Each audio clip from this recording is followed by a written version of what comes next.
Bismillahirrahmanirrahim. Assalamualaikum warahmatullahi wabarakatuh. Alhamdulillahi rabbil alamin. Wassalatu wassalamu ala rasulillahil karimil amin. Nabiyyina Muhammadin wa ala alihi wa sahbihi ajma'in. Wa ba'd.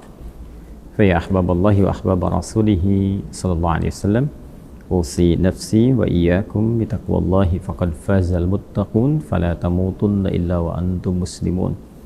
Faqala ta'ala ya ayyuhalladzina amanu taqullaha haqqa tuqatih wa la tamutunna illa wa antum muslimun. Saudara-saudariku, terkhusus keluarga besar Mira yang terhubung dalam kajian-kajian yang terkurikulumkan dalam sistem pendidikan kita di Ma'had Islam Rafi' Akhyar. Pada kali ini kita akan mencoba meneruskan kajian kita dengan sesi praktek wudhu, tata cara praktikal wudhu seperti yang telah kita bahas secara teoritis baik dari petunjuk Al-Quran ataupun hadis-hadis Nabi Muhammad SAW yang menjelaskan dengan detil petunjuk dimaksud. Dan insya Allah di sesi kali ini kita akan mencoba praktek langsung dengan mendatangi tempat wudhu, dan saat ini saya berada di Masjid Al-Ihsan di Bekasi. Kita akan cek dalam penggunaan perangkat wudhu dari air dengan menggunakan keran atau juga bejana yang memungkinkan kita untuk berinteraksi dan memberikan contoh langsung seperti yang dimaksudkan.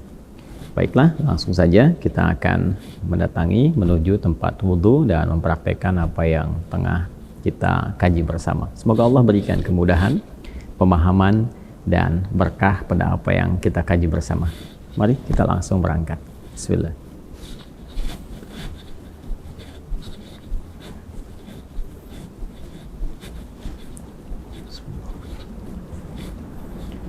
Saya akan memasuki area tempat wudhu, tapi ini bukan toilet ya.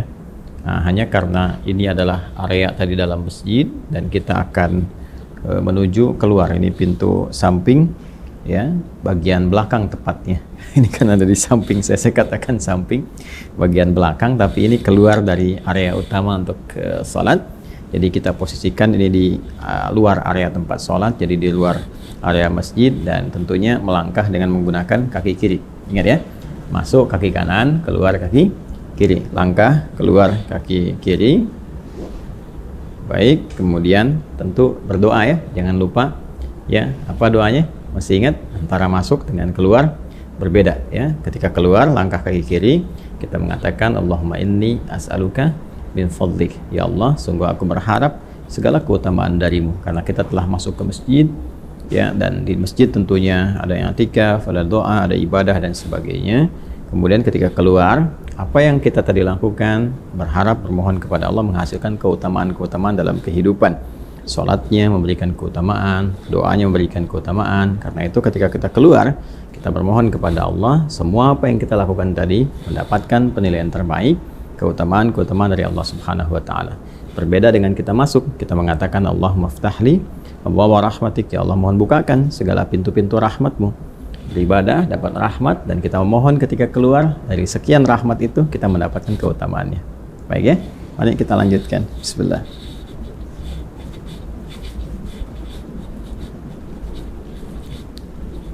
Baik, nah ini ada beberapa keran ya teman-teman sekalian, dan ini tentunya terpisah dengan toilet ya. Jadi ini memang khusus area untuk berwudu. Jadi kita akan coba praktekkan dengan pendekatan yang pertama, yaitu menggunakan keran. Nanti yang kedua kita juga akan mencoba menggunakan bejana, dalam hal ini menggunakan gayung, sehingga kita akan mengetahui bagaimana praktikal penggunaannya, sekaligus juga mempraktekkan apa yang telah kita bahas secara teoritis. Sebelumnya saya mohon izin, saya akan lepas dulu jas bagian luarnya, dan peci juga kan kita sesuaikan kacamata, sehingga nanti saat praktek apa adanya kita bisa lakukan dengan cara yang terbaik yang bisa kita sajikan. Baik ya, kita copot dulu beberapa perangkatnya. Bismillah. Baik teman-teman, kita akan mencoba melakukan praktek wudhu langsung. Saya sudah mengondisikan ini ya. Kemudian tangan juga sudah disiapkan, baju sudah dilipat, kacamata sudah dibuka, jam tangan sudah disimpan, dan sekarang kita akan coba praktekkan dengan menggunakan keran terlebih dahulu. Baik ya, Yang pertama, tentunya kita mengonfirmasi keimanan terlebih dahulu, karena panggilan wudhu, ingat, dibuka dengan panggilan iman. Dan saya terangkan di pelajaran sebelumnya bahwa panggilan iman itu mengonfirmasi lurusnya niat kita, lurusnya tujuan ibadah kita yang dilakukan karena Allah Subhanahu wa Ta'ala. Karena itulah konfirmasinya bersumber dari hati kita, dalam jiwa kita. Kita niatkan ibadah kita ini, wudhu kita ini ditujukan ya untuk beribadah kepada Allah Subhanahu wa Ta'ala dengan bahasa hati kita. Boleh dengan menggunakan bahasa masing-masing, misalnya saya berniat wudhu untuk menghilangkan hadas karena Allah Subhanahu wa Ta'ala. Dan kalau ingin menggunakan bahasa Arab juga di hati kita, seperti orang Arab juga tentunya menggunakan bahasa Arab, kita menggunakan bahasa Indonesia, boleh-boleh saja di hati kita. Misalnya kita menyatakan bahwa nawaitul wudhu'a li raf'il hadathi, misalnya al-asghari lillahi ta'ala, boleh ya. Kemudian lisan mengucapkan bismillahirrahmanirrahim. Terus ya. Nah, kita ingin mengambil versi lengkapnya terlebih dahulu. Versi lengkap tentunya ini terkait dengan sunnahnya juga. Kan kalau yang pokok itu ada 4, seperti kita uraikan di pertemuan yang lalu. Kemudian versi lengkap ini kita bisa ambil versi yang dicontohkan langsung oleh sahabat Utsman bin Affan radhiyallahu taala anhu, yang mengambil pelajaran dari contoh wudhunya Nabi sallallahu alaihi wasallam. Nanti bisa dilihat di Sahih Al-Bukhari ya, di Sahih Al-Bukhari topik yang keempat, Kitabul Wudhu, subtopik yang ke-23. Baik, sekarang kita akan coba memulai praktek, dan tentunya tadi sudah kita sampaikan memulai dengan niat ya, kemudian mengucapkan bismillahirrahmanirrahim.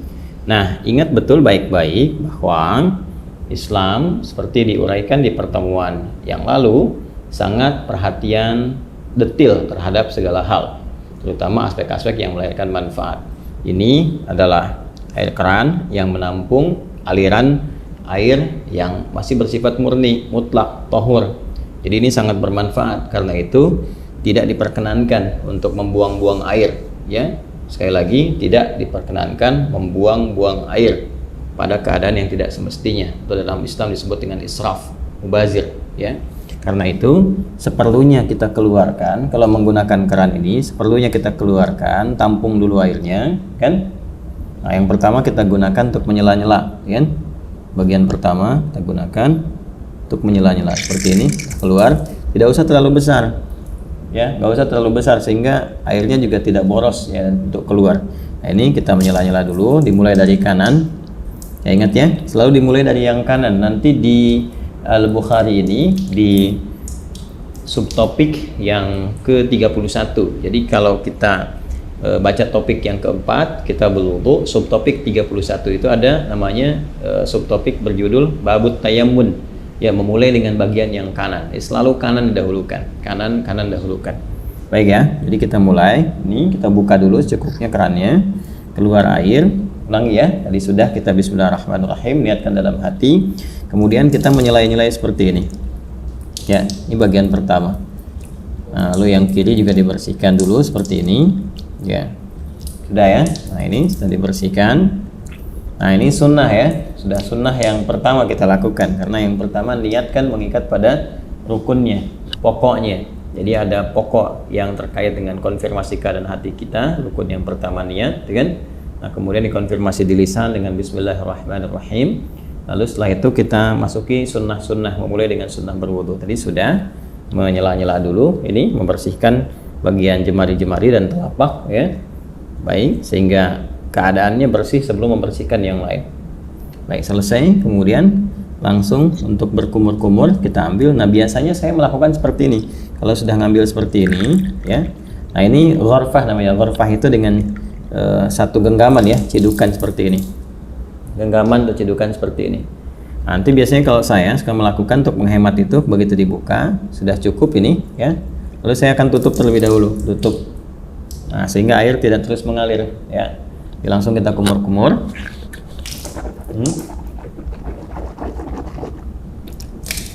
Baik, saya ingin terangkan terlebih dahulu. Di saat mengumur-ngumur itu namanya tamadbad ya, tamadbad. Itu bisa kita lakukan dengan 2-3 pendekatan. Pertama, kumur-kumur terlebih dahulu ya, kumur-kumur sampai keluar ya. Kemudian yang kedua juga kumur-kumur, nanti sebagian airnya langsung dihisap ya dihisap jadi kumur-kumur, sebagian airnya dihisap. Nah itu yang dihisap itu istinsyak namanya, ya masuk ke dalam hidung istinsyak, usahakan agak dalam. Nah nanti kemudian kita keluarkan disebut istinthar namanya, ya. Jadi bagian yang kedua kumur-kumur, ya. Kemudian yang pertama, yang keduanya itu sambil dihisap, baru nanti istinsyak ini, kalau istinthar dikeluarkan. Ada nanti sedikit saja, bisa tambahan kalau menggunakan siwak ya untuk bisa membersihkan itu. Ya, jadi bisa saja. Kemudian kalau memang tidak ada itu, bisa gunakan bagian jari yang dianggap bersih. Ya tadi kan sudah dibersihkan. Untuk membersihkan kalau ada sisa makanan yang kalau tidak ada siwak dengan kayu tertentu atau sikat gigi, Anda bisa gunakan bagian jari yang dianggap sesuai untuk membersihkan kalau ada sisa makanan di sini yang tidak cukup dengan kumur-kumur. Ya, saya ambil contoh begini misalnya. Ini buka seperti ini ya. Kalau kita mulai ya, kita tutup dulu ini ya, seperti ini.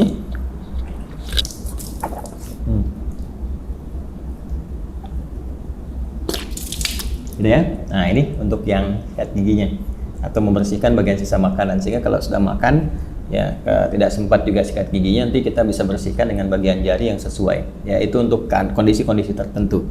Saya ulang ya. Nanti setelah itu istinsyaknya nanti bisa terpisah. Kalau bisa bersamaan juga bagus. Gini sambil istinsyak kan nanti dikeluarkan. Ya, kita ambil contoh ya. Yang simple dulu. Ini ambil begini. Ya, kita kumur-kumur.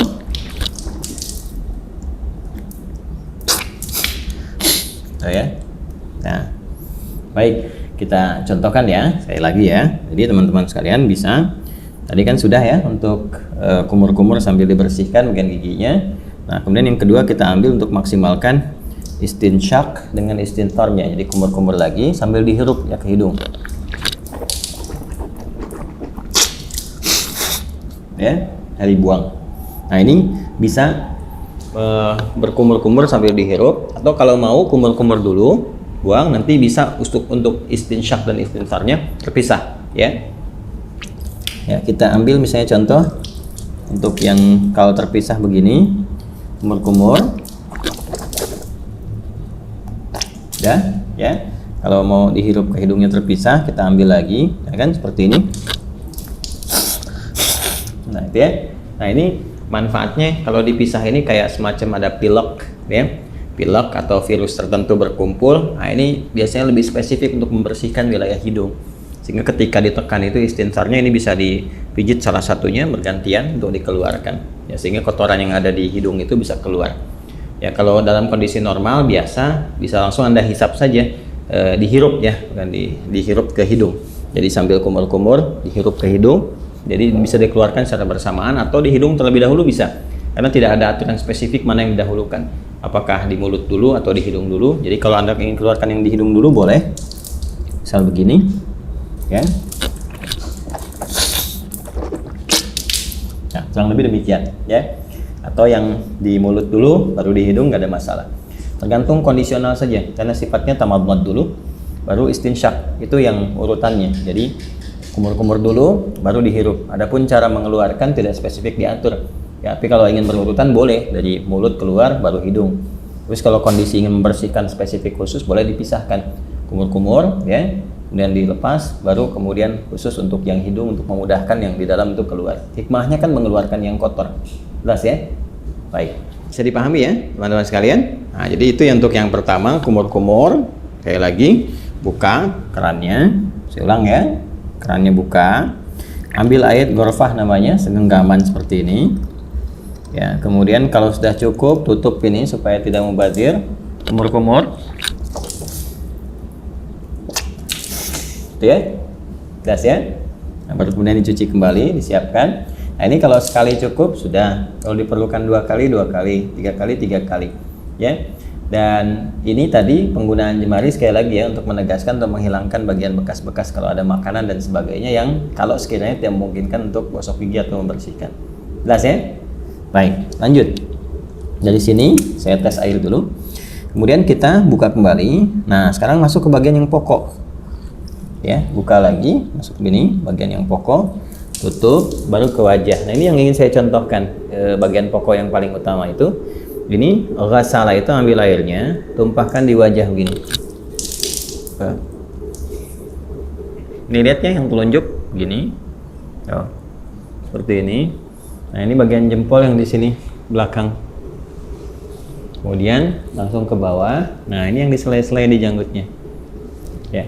Maksudnya apa? Supaya meresap air ke pori-pori karena melewati janggut dalam sini. Kalau nggak ada janggutnya bisa langsung dibasuh ke dagu ya, di sini.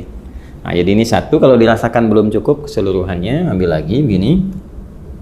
Ya. Terus seperti ini. Kemudian tutup dulu. Ya. Terus seperti ini. Ya. Saya kira 2 kali juga bisa cukup ya. Seperti ini. Ya. Nah, ini nanti ada versi yang sekali itu versinya Ibnu Abbas radhiyallahu taala anhuma yang menyontoh praktek Nabi yang pernah menggunakan sekali. Itu kalau di Al-Bukhari, subtopik yang ke-21, marratan ya. Babul wudu, judulnya itu Babul wudu marratan. Bab pembahasan tentang wudu yang sekali basuh ya. Kemudian nanti yang versi yang keduanya, subtopik 22, itu yang versinya Abdullah bin Zaid. Babul wudu marrataini, 2 kali. Ya, kemudian versi yang Utsman bin Affan radhiyallahu taala anhu, yaitu yang subtopik 23. Itu yang 3 kali, talatan. Nah, versi yang dimaksudkan itu adalah pengalaman sahabat-sahabat mulia ini melihat wudunya Nabi untuk memanfaatkan air, dan juga terkait dengan luasan cakupan ya, apakah tercakup nggak dengan air itu kepada bagian-bagian yang harus dibasuh atau diusap dalam wudhu itu. Prinsipnya demikian. Jadi boleh sekali-sekali, 2 kali, atau 3 kali, dan mendahulukan yang kanan. Ingat ya, mendahulukan yang kanan. Ada namanya subab yang pernah juga saya utarakan, yang nomor 31 subtopiknya babut tayammun. Ya, tentang tayammun ketika Nabi mengajarkan Ummu Atiyah radhiyallahu taala anha bagaimana mendahulukan yang kanan. Jadi kanan dulu baru kemudian kiri. Nah, ini tentang kanan dulu kemudian yang kiri juga akan masuk setelah ini. Ya, setelah kemudian wajah selesai, baru tangan sampai siku. Ini kita ambil lagi. Ya, wajah selesai, tangan sampai siku, kumpulkan seperti ini airnya. Nah, teman-teman sekalian, ini ya. Kemudian tumpahkan di tangan ini, ya, sampai siku ke sini.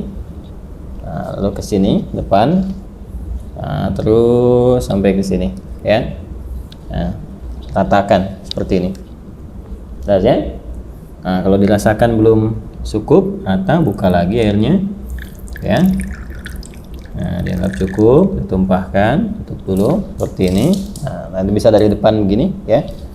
Kemudian ke belakang bisa seperti ini. Yang fleksibel saja. Penting airnya ditumpahkan, bisa ke sini dulu, bisa ke sini dulu. Ya, tadi kan saya mulai dari belakang seperti ini ke depan, kemudian yang kedua saya mulai dari depan untuk meratakan, ya. Seperti ini. Jelas ya? Nah, kemudian setelah itu ke yang kiri, itu yang dibuka lagi. Nah, tutup seperti ini, ya. Ini boleh fleksibel. Dari mana mulainya? Yang penting dari depan sini ke bagian siku. Ya, nah kurang lebih seperti ini. Ya, kalau mau kita samakan, kalau kanan 2 kali, kiri 2 kali juga ya, untuk bisa menyeimbangkan, menyamakan seperti ini. Tumpahkan, ya, pas ya. Baik. Nah, ini suasana malam kita prakteknya, jadi diiringi dengan sekuteng lewat. Ya, teman-teman. Saya, nah selesai. Kemudian mengusap kepala, bukan rambut, ya. Karena kepala, ingat bagian mengusap itu ambil. Nah, ini kan dipercikan nih, ya. Dipercikan seperti ini, tuh ya. Nah, jadi kita pun nggak harus terlalu banyak ngambilnya. Saya ambil secukupnya, percikan, dan nah ini untuk kepala. Kalau dirasakan nggak ada masalah, dari depan ke belakang seperti ini. Ya, kita boleh balikan lagi begini, atau cukup ke belakang juga begini, nggak ada masalah. Ya. Lalu versi pertama langsung ke telinga begini. Ya, langsung ke telinga. Ingat yang telunjuk ini bagian dalam begini, yang jempol ini bagian belakang di sini. Ya, seperti ini. Bisa seperti itu, atau kita dahulukan dulu kepala misalnya. Ya. Nah, kemudian nggak terlalu banyak ya, cipratkan begini. Nah, usapkan misalnya begini. Nah, ya. Setelah kita rasakan cukup untuk bagian kepala, boleh ditarik lagi ke depan, boleh, atau boleh cukup begini saja, sah. Ya, atau kalau ada kesulitan tertentu bagian kepala, dahulukan bekat ubun-ubun, atau nanti kalau ini bermasalah sakit bisa sisi-sisi yang lain termasuk kepala. Setelah itu ambil air lagi, ya kan? Baru kemudian membasuh telinga, seperti yang tadi dicontohkan. Bagian depannya menggunakan telunjuk di sini, belakangnya menggunakan jempol. Jelas ya? Baik, berpindah ke kaki. Nah, ini penting juga karena nanti ada hadis spesifik ya terkait dengan bagian kaki ini, khususnya kotoran-kotoran yang melekat di kuku, ya, kuku bagian jempol ini, ya, di sebelah-sebelah sini, ujung-ujung ini. Jadi perhatian, ingat kaki sampai kedua mata kaki sampai di sini. Ya, jadi kita bisa ambil lagi airnya seperti ini, ya. Kemudian cukup begini. Nah, biasanya saya bagi 3 bagian. Yang pertama saya tumpahkan, basuh ini dulu. Nah, sela-sela ini. Nah, kemudian bagian depan kita bersihkan dulu begini. Ini ya. Nah, udah seperti ini ke belakang, dan tentunya bagian belakang tidak mendapatkan porsi air yang cukup ya. Walaupun mendapatkan bagian tertentu untuk mengusap, tapi ini lebih bersih untuk bagian depan pertama. Jadi yang kedua, nah ini kita bisa sempurnakan bagian belakangnya seperti ini. Nah, ini ya. Majukan lagi ke depan ini. Nah, 2 pun sudah cukup sebetulnya ya. Kalau dirasakan kurang bisa dengan 3. Selanjutnya yang kiri, seperti halnya yang kanan tadi. Kita ambil ini ya. Nah, ini seperti ini. Saya suka menggunakan kelingking karena lebih fleksibel untuk menyela-nyelanya. Ini dibersihkan di sini ya, ini lalu ke belakang.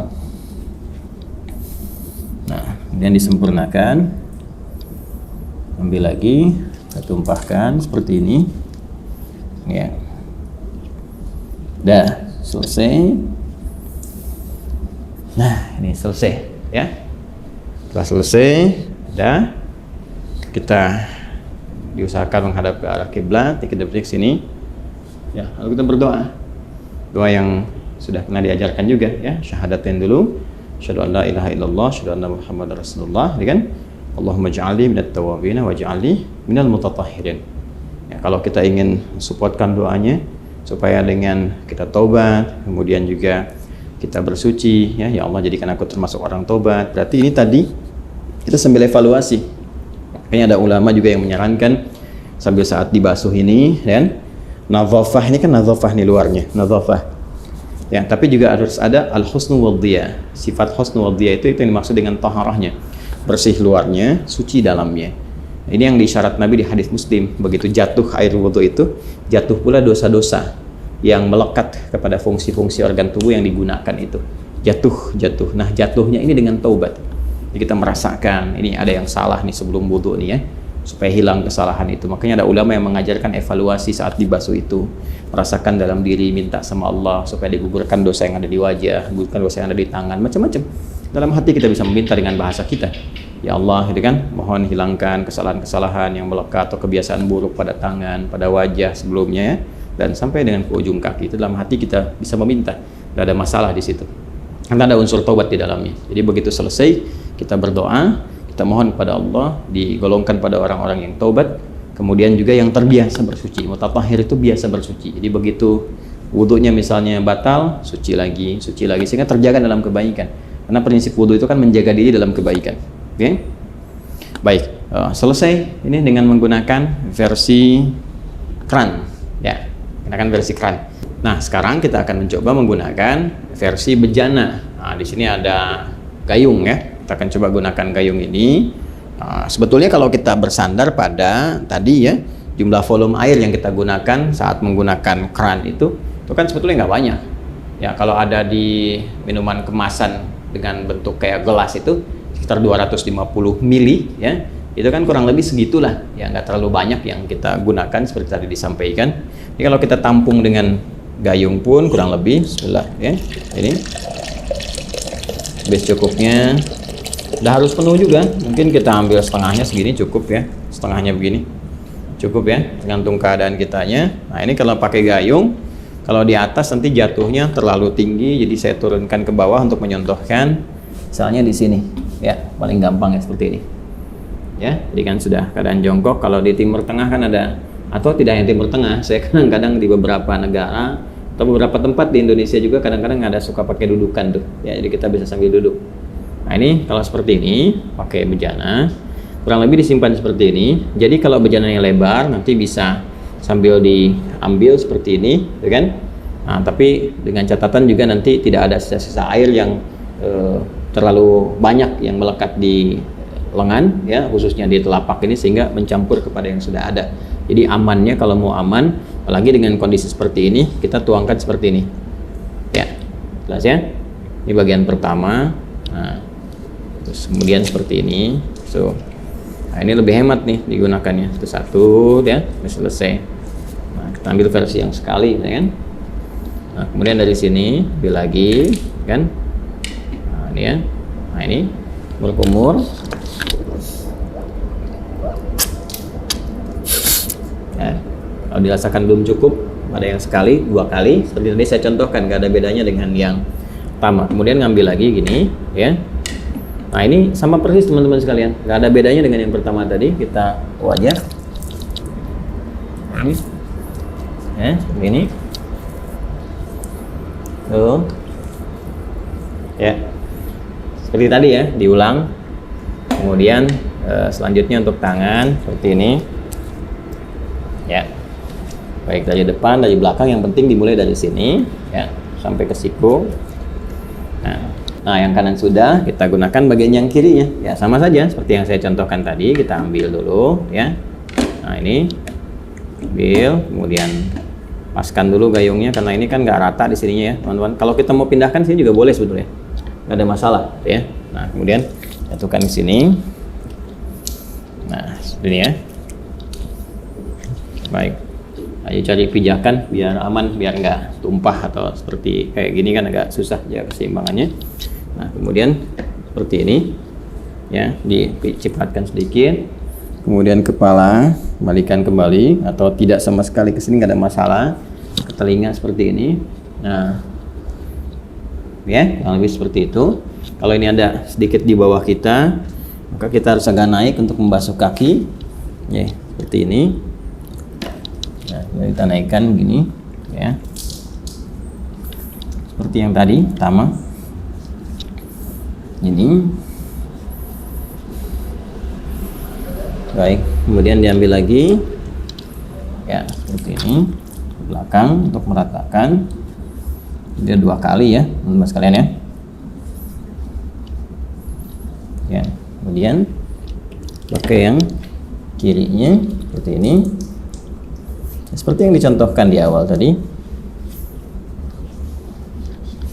Setelah itu kita ambil lagi sekali lagi. Nah, ini seperti ini kan.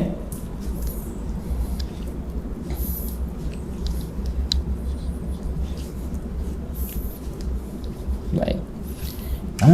Selesai 2 versi ini, dan Masya Allah tuh masih bersisa. Artinya kan sebetulnya nggak butuh banyak gitu airnya, ya. Nggak butuh banyak, ini tinggal kita berdoa. Setelah itu seperti tadi disampaikan.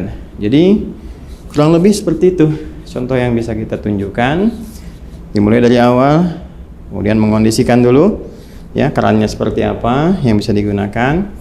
Jangan mubadir, bersiap-siap. Kalau saya suka membiasakan karena ini hadapnya ke kiblat nih. Ini kan arahnya ke kiblat nih. Saya suka membiasakan kalau ada aktivitas terutama terkait ibadah, cari yang kira-kira posisinya ketika dikerjakan menghadap ke arah kiblat. Itu hanya kebiasaan saja dan tidak harus demikian, tapi kalau bisa dikerjakan ya itu lebih bagus ya. Kecuali kalau sholat jelas, sholat menghadap ke arah kiblat, kemudian baca Quran sunnahnya menghadap ke arah kiblat ya. Hanya dalam wudhu kan posisi keran bisa beda-beda, tapi biasanya saya selalu mencari yang kira-kira menghadap ke arah kiblat untuk menjaga saja kondisi itu.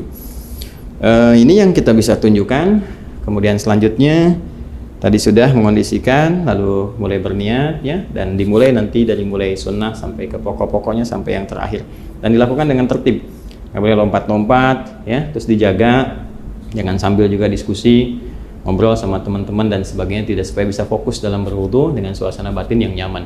Kalau ini kan saya mencontohkan, contoh bukan dalam praktek yang sesungguhnya dikerjakan untuk kepentingan tertentu ibadah, tapi ini untuk kepentingan edukasi bagi teman-teman sehingga mempraktekkan setiap tahapan-tahapannya seperti yang kita pelajari. Jadi itu prakteknya dan telah selesai kita tunjukkan. Alhamdulillah di suasana pagi ya, atau subuh menjelang pagi, teman-teman bisa belajar, dan saya mengambil video ini malam-malam nih setelah tugas, malam-malam langsung ke masjid dan kita praktekkan sehingga suasananya cukup berbeda. Ya, alhamdulillah bisa direkam dengan cukup baik dan sekarang kita pelajari bersama. Saya kira itu yang bisa disampaikan. Terima kasih atas perhatian teman-teman semuanya. Semoga bermanfaat pelajaran kita kali ini, dan lebih daripada itu semoga semuanya diridhoi oleh Allah Subhanahu wa taala. Sekali lagi, terima kasih atas perhatiannya. Silahkan dicoba untuk dipahami, dipraktekkan baik-baik, dan hal-hal yang terkait dengan pendalaman kita insya Allah bahas di sesi Zoom ya. Misalnya tentang bagaimana menggunakan di satu bejana untuk penggunaan oleh 2 atau 3 orang atau lebih misalnya. Kemudian juga kapan posisi bersiwak kalau dalam berwudu, kalau ada kayu siwaknya misalnya, ya apakah posisinya sebelum sholatnya atau dalam wudunya atau setelahnya. Nah, itu kita bisa diuraikan di kesempatan-kesempatan dalam sesi pendalaman. Yang tadi yang saya tunjukkan adalah keumuman yang bisa dipraktekkan oleh siapapun, yang tidak ada beda antara laki-laki dengan perempuan. Demikian, semoga Allah merahmati. Subhanakallahumma bihamdika asyhadu an la ilaha illa anta astaghfiruka wa atubu ilaik. Assalamualaikum warahmatullahi wabarakatuh.